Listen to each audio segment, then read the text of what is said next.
Hi hello నమస్తే welcome to my channel. This is Srilatha. చాలా రోజులైంది కదండి వీడియో తీయక, మళ్ళీ నేను మీ ముందుకు వచ్చేసానండి. నా ఫ్రెండ్స్, నా కొలీగ్స్ అందరూ సమ్మర్ కదండి, పిల్లలు బాగా అల్లరి చేస్తున్నారని తెలుగులో బేసిక్స్ నేర్పించవా అని వాళ్ళు కోరడం జరిగిందండి. వాళ్ళ కోరిక మేరకు ఈ రోజు నుంచి తెలుగు బేసిక్స్, ఆల్ఫాబెట్స్, వ్యాకరణాంశాలు, పదజాలం, భాషాంశాలు అన్నీ నేర్చుకుందామండి. ఓకే, చక్కగా పిల్లలు మీకు కూడా చాలా ఎంజాయ్ చేస్తూ ఇష్టంగా నేర్చుకుందాం, కష్టంగా వద్దండి. ఓకే పిల్లలు, మరి వీడియోలోకి వెళ్ళిపోదామా? ఇంగ్లీష్లో ఆల్ఫాబెట్స్ ఎలాగో తెలుగులో కూడా ఆల్ఫాబెట్స్ని వర్ణమాల, అక్షరమాల అంటారు. వర్ణ అంటే అక్షరం, అక్షరాలను మాలలాగా గుచ్చడం, అక్షరమాల. ఈ వర్ణమాల 3 రకాలుగా విభజించవచ్చండి: అచ్చులు, హల్లులు, ఉభయాక్షరాలు. అచ్చులు ఒకసారి గమనిద్దామండి. అచ్చులు పిల్లలు మీరు కూడా నేర్చుకునేటప్పుడు వీటిని రాసేటప్పుడు కానీ చదివేటప్పుడు కానీ నోటితోని చదువుకుంటూ రాయాలి. అట్లయితే ఈజీగా మీరు గుర్తుపట్టగలుగుతారు. చూడండి, అచ్చులు ఆ నుండి ఔ వరకు అచ్చులు అంటారు. అహాకి రౌండప్ పెట్టాను. ఎందుకు పెట్టాను? సున్నా విసర్గ, అరసున్నా, సున్నా విసర్గను ఉభయాక్షరాలు అంటారు.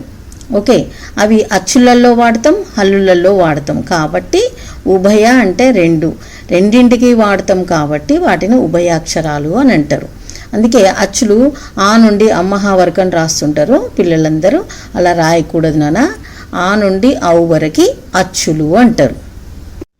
అయితే ఈ పలికేటప్పుడు రాసేటప్పుడు కూడా అలా రాయండి నాన్న అని అంటే అందరూ ఏం చేస్తారు? మనం ఏం చేస్తాం? ఆ నుండి బండిరా వరకు అబ్బా ఎన్నిసార్లు రాయమంటే రాసేస్తారాడ.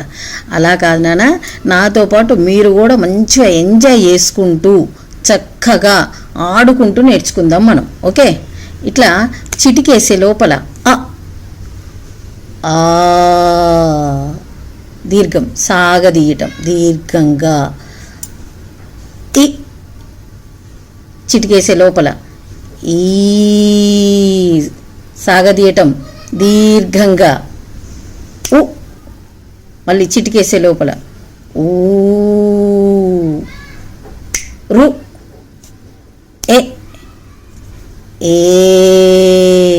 ఇలా ఎందుకు ఫింగర్స్తో చూపిస్తున్నా అంటే సాగదీసి పలుకుతున్నాం మనం దాన్ని. అది బాగా గుర్తుపెట్టుకోండి పిల్లలు. మీరు కూడా నాతో పాటు చెప్తూ ఉండాలి.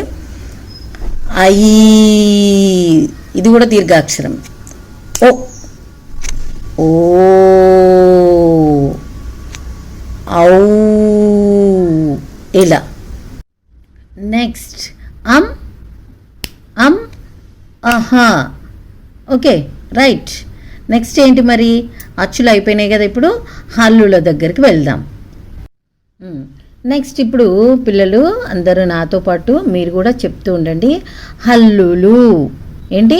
ఇవి హల్లులు. హల్లులు ఎక్కడి నుంచి ఎక్కడి వరకు నానా? కా నుండి బండిరా వరకు. కా నుండి ఎక్కడి వరకు? బండిరా వరకు. కా నుండి మొదలుకొని బండిరా వరకు హల్లులు అని అంటాం. ఓకే, వీటిని చదవమంటే అందరూ ఎలా చదువుతామండి మనం? క క గ గ ఇన్య ఇట్లా చదువుతాం. కాదు, అలా కాదు. మనం చదివేటప్పుడే ప్రొనౌన్సియేషన్, ఉచ్చారణ కరెక్ట్గా ఉంటే రాసేటప్పుడు మనకు భాషా దోషాలు లేకుండా చక్కగా రాయగలుగుతాం నాన్న. ఓకే, క ఇది ఎలా పలకాలి? క కంఠం నుంచే వస్తుంది సౌండ్, మీరు అబ్జర్వ్ చేయండి. క ఇది లోపల నుంచి రావాలి. ఖ, గ, ఘ, ఇన్య, చ, ఛ, జ, ఝ, ఇని, ట, ఠ, డ, ఢ, అణ, త, థ, ద, ధ, నా. నెక్స్ట్ ఏంటి? ప, ఫ. ఎలా పలుకుతున్నా చూడండి, మీరు కూడా అలానే పలకాలి. ప, ఫ, బ, భ, మా, యా, రా, లా, వా. దీన్ని షే అని పలుకుతారు, షే అనకూడదు. ష, ష, స, హ, అళ, అక్ష, బండిరా. రౌతి అనకూడదు, దీన్ని బండిరా అని పలకాలి. ఓకే. ఇక్కడ హల్లులలో మీరు గమనిస్తే ఇక్కడ నెంబర్ 1 2 3 4 5 అని నెంబర్స్ వేశాను కదా. ఎందుకు వేసి ఉంటాను, ఈ లైన్స్ ఎందుకు కొట్టానంటే చూడండి పిల్లలు, మీరు కూడా పలకాలి. ఈ ఫస్ట్ మొదటి రోలో నిలువుగా ఉండే వాటిని ఇక్కడ గమనించండి బాగా. మొదటి రోలో నిలువుగా ఉండే వాటిని మనం పరుషాలు అని అంటాం. ఏమంటాం? పరుషాలు అని అంటారు. మరి మూడవ రోలో ఉండే వాటిని మనం సరళాలు అని అంటాం. ఏమంటాం? సరళాలు. మరి రెండవ లైను, నాలుగవ లైను, ఈ రెండింటిని కలిపి మహాప్రాణాక్షరాలు అని అంటాం. ఏమంటాం? మహాప్రాణాక్షరాలు. మరి 1 3 ఈ 2 లైన్లను కలిపితే అల్పాక్షరాలు. వీటిని ఏమంటాం? అల్పాక్షరాలు. వీటిని 2 4 వీటిని మహాప్రాణాక్షరాలు. మరి 5వ లైను, వీటిని ఏమంటాం? ముక్కుతో పలుకుతాం కదా, అనునాసికాలు అంటాం. ఓకే. నాసికం అంటే ముక్కు కదా, ముక్కుతో పలుకుతాం కాబట్టి వీటిని అనునాసికాలు అని అంటారు.